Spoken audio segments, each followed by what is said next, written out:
Good evening and welcome to Pillow Talk, the show where we talk about life, love and relationships.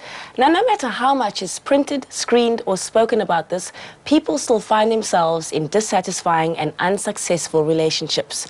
We'd like to expose you to a mature, fun and adventurous forum that discusses and debates the myriad of issues surrounding relationships in an entertaining way. With me in the radio studio, Khomotso Matsunyane and Dr. Eve. Well, hello. Thank you, Sugar. We're talking about something tonight that touches each one of us. None of us gets away with not being moved in some way by hearing the word marriage.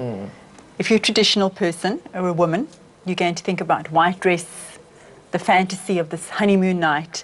And if you're a traditional man, you're going to be thinking about ball and chain and no more sex, because that's what happens after marriage.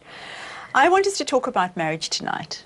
I don't believe that marriages are a really safe space, particularly for women in this country. I don't think marriage has ever really been a safe space.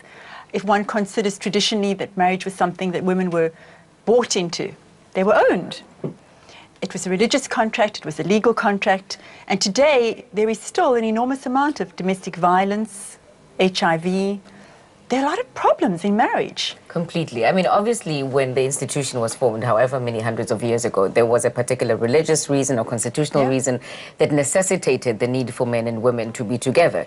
And now we're changing our minds. We're saying that we recognize same-sex unions. We're saying that the rules have changed. What may have been good enough for 200 years ago certainly has had to change. And with all the divorce statistics that we're seeing right now. Talking about that, statistics tell us that nearly half of all marriages end in divorce. My question is, what's the point?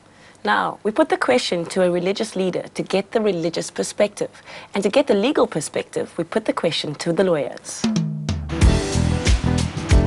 Originally, in the very, very earliest times, when clans wanted to protect their property, they would contract marriages with people from a different clan to extend property. And so to begin with, marriages were sealed for the purpose of financial property improvement, and the exchange of the vows in the marriage was really an opportunity to secure financial or land gains.